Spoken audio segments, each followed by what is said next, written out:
evening, Miss Ruby. Pour me a shot of your smoothest whiskey. My throat's drier than the desert at high noon. Smoothest? Ha! You'll be lucky if I've got any left at all, sugar. Folks been drinking like fish in springtime since sunup. I swear, I'm squeezing the last drops from these bottles. Your saloon's buzzing louder than a beehive tonight. Guess everyone's pockets got a little heavier all of a sudden. Men waltzing in here throwing gold dust on my counter like it grows on trees. One fella even tipped me a nugget. Ain't natural, Nate. This town's gone plumb crazy. You mean you ain't heard? Prospector out by Dry Creek struck gold last week. Big find, too. Word spread faster than prairie fire, and now every man, woman, and mule in town thinks they're rich. Gold! That explains it. I knew something was strange. Ain't normal for my whiskey barrels to run dry in 2 days. Mercy, Nate, if this keeps up, I'll be serving creek water in shot glasses. Oh, you won't hear me complaining, Ruby? I just painted Old Man Cooper's barn, and he paid me in nuggets. Nuggets, can you believe it? My luck's finally turned. Feels like fortune's sitting at my shoulder. Careful, honey. Fortune's got a way of smiling at you one day and kicking you in the teeth the next. Don't go thinking a sack of gold means your troubles are over. Troubles? Ha! Not me. I'm drinking to a brand new life, Miss Ruby. Here's the gold in the hills and whiskey in the belly. And here's to men who think pockets full of gold make 'em kings. Let's see how long that shine lasts.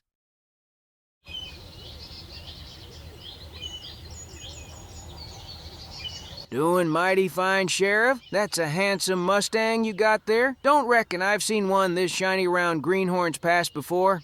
Ain't she a beauty? Fast as the wind, strong as an ox. Cost me a pretty penny, but with all this gold flowing into town, I figured, why not? Fella ought to treat himself now and again. Treat yourself indeed. You riding her 'cause you need her, or riding her 'cause you want every man in town staring as you trot down Main Street? Maybe a little of both, Dusty. Lawman's got to command respect, don't he? Hard to do that when you're riding a nag with more ribs than meat. Fair point, Sheriff, though I'd say respect's earned with steady hands, not fancy saddles. But what do I know? Last night I earned myself a new respect down at the saloon. Walked out of a poker game with pockets full of gold nuggets. Is that so? Seems fortune's smiling on you too, Dusty. Ain't it something? Men round here dreamt of riches their whole lives, and now, overnight, Greenhorn's Pass is drowning in it. Gold's sure pouring in, but I can't help wondering, Sheriff, doesn't it strike you odd? Gold dust in every hand, but no more wagons, no more cattle, no more whiskey than last week. Just a lot more folks throwing their weight round. Dusty, you worry too much. Long as my boots are polished and this beauty here's under me, I say let the good times roll. Ain't every day Providence drops a gift like this in our laps. I reckon you might be right. Or maybe Providence is playing a trick on us. Guess we'll see soon enough. Morning, Mr. Harlan. Thought I'd treat myself to a pouch of that fine Virginian leaf. Been a good week, you know? That'll be 3 nuggets, Nate. 3? You kidding me? Last week I paid 1 nugget for the same pouch. Aye, and last week the line at my door wasn't down the street. Folks got gold burning holes in their pockets, and I ain't got near enough leaf to keep up. Price is price. Feels like I'm smoking gold more than tobacco. At this rate, Mr. Harlan, I'll be chewing grass by next week. Long as it sells, son, long as it sells. All right, Hank, just a trim. Been a while since I treated myself. Sure thing, Dusty. That'll be 2 nuggets. 2 nuggets? You charged me 1 nugget last time and you cut my hair twice as short. Supply and demand, my friend. Every man in town suddenly cares what he looks like. I got a wait list longer than a cattle drive. If you don't want the trim, I'll gladly let the next fella sit down. Fine, but for 2 nuggets, you'd better make me look like a dandy in a city paper. For 2 nuggets, Dusty, you're just getting what every other fella's paying. Count yourself lucky I didn't raise it higher. Afternoon, Fergus. Need new shoes for this fine lady here. How much you want? 4 nuggets for the set. 4 nuggets? Fergus, you used to charge 1 nugget for a full set. What in blazes makes these so special? Special? Ain't nothing special, Sheriff. Just cost me more to keep my forge burning these days. Coal's dearer, iron's dearer, and every rancher and prospector wants their horses shot at once. My hammer can only swing so fast. Feels like you're hammering my wallet harder than that iron. 4 nuggets for shoes. Lord above. World's changed, Sheriff. Gold's everywhere, but iron don't grow on trees.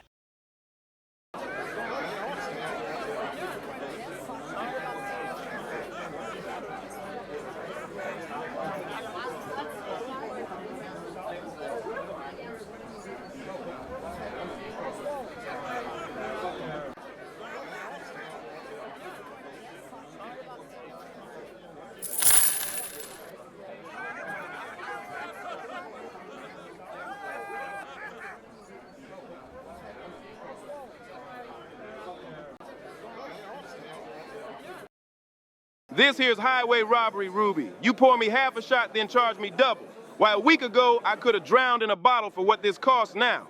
And yet here you sit, drinking it all the same. Don't like my prices, Nate. There's always the water pump out back. She's got you there, Nate. You complain louder than a coyote, but your glass is emptier every time I look over. Easy for you to laugh, Dusty. You can blow poker winnings. I'm losing nuggets just trying to keep my pipe lit. Ain't just the whiskey. Fergus near skinned me alive for horseshoes today. 4 nuggets, can you believe that? 4. My horse's hooves cost more than the horse herself. You think that's bad? Hank charged me 2 nuggets just to trim these whiskers, said he's got a wait list longer than the preacher's sermons. I swear, at this price, I ought to just let the wind cut my hair. Ha! At least you got something for your nuggets. Harlan's tobacco cost me triple. Triple! Told me to be grateful he had any left at all. At this rate, I'll be rolling up corn husks to smoke. Lord help me, I've never heard grown men whine so much over gold in their pockets. Evening, Miss Ruby. Pour me a shot, if you please. Careful, Mr. Vogel. At these prices, you'll need more gold than patience. Say, Vogel, you're a man who keeps his head on straight. You got any notion what's really happening here? Prices rising faster than the sun at dawn, and none of us can make sense of it. What you're seeing, gentlemen, has a name. Inflation. When the supply of money grows faster than the supply of goods, the value of each coin, or nugget, falls. That's why tobacco, whiskey, and horseshoes cost more now than they did a week ago. But wait a minute. I got more gold in my pouch than I ever had before. Shouldn't that mean I'm richer? Richer in weight, perhaps, but not in worth. Imagine if every man in town suddenly found a herd of wild horses. At first, they'd be priceless. But if every rancher's corral is full, each horse won't fetch near as much. Gold works the same, too much of it, and each piece loses power. So you're telling me the fault's in the gold itself? Seems to me it shines just the same as it did last week. The shine don't change, Dusty. But what it buys does. You see, gold's value ain't in the metal. It's in the trade. When nuggets are plenty, merchants raise their prices because more buyers are pushing for the same goods. It's not the gold that changes. It's the market around it. Gold is gold. Always has been, always will be. Folks been fighting wars and crossing deserts for it. Don't matter how much a man's got. It's precious, plain and simple. That's where you're mistaken, Dusty. Gold is just a metal. Shiny, rare, useful, yes, but no more essential than iron or copper. It don't feed a man. It don't clothe him. It don't warm his fire. Its power comes only from belief, from all of us agreeing it's worth something. Without that shared trust, it's naught but a heavy stone. So you're saying the whole town's chasing after something that ain't worth the lick on its own? Exactly. Its price, its power, comes from supply and demand. Too much gold in one place, and its buying strength weakens. Too little, and men will bleed to get their hands on it. It's not the metal that gives wealth, Dusty. It's the balance of what people believe it can buy. But that don't feel fair. I worked hard painting that barn, and the nuggets I earned already buy less than they did last week. Feels like my labor's worth less, too. A sharp observation, Nate. Inflation eats at a man's savings and wages alike. What you earned fairly in work buys fewer goods tomorrow than it did yesterday. That's why wise men don't just hoard money, they seek ways to protect it, to keep pace with rising prices. So what's a man supposed to do? Stop spending, stop saving? Feels like there's no winning. There's winning, Sheriff. But it takes foresight. In times of plenty, men must invest in things that hold value. Land, cattle, strong businesses. Things that grow as prices grow. A nugget under the mattress will shrink in power with every sunrise, but a good herd or a field of wheat will rise alongside the tide. So hiding away gold is like leaving bread out in the sun. It just goes stale? A sharp way to put it, Nate. Yes, money that sits idle loses its strength when inflation rises, but money put to work, whether in trade, stock, or land, can outpace the loss. Easy for you to say, Vogel. Not every man's got the coin to buy himself a ranch or run cattle. What about the poor devil just trying to keep beans on his plate? True, Dusty. Not every man can buy a ranch. But even the smallest earner can think smart. Pay off debts while your gold still holds weight. Store goods you know you'll need tomorrow at today's price. And put your effort into skills or trades that folks will always pay for, no matter how high the tide rises. That way, even in hard times, a man keeps his footing.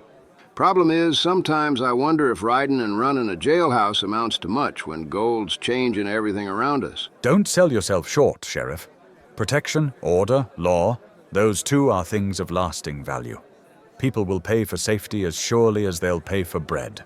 I don't rightly follow, Vogel. Look at this town. Gold flooding in like a river. More than anyone's seen in a lifetime. It's supposed to be a dream come true. And yet, flour costs 3 times what it did last month. Whiskey's a small fortune.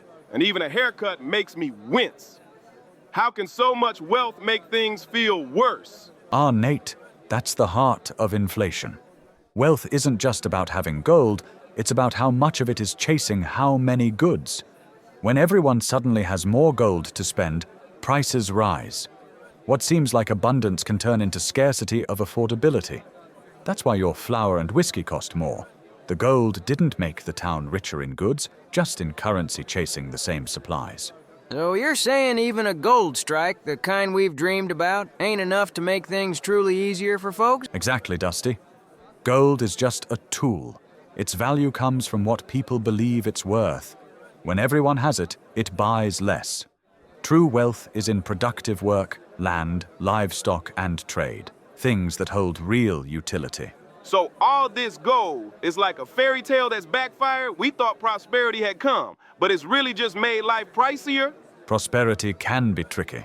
It's not the gold itself, but how it's used. Smart men don't just hoard it or spend blindly. They invest, they trade, they prepare.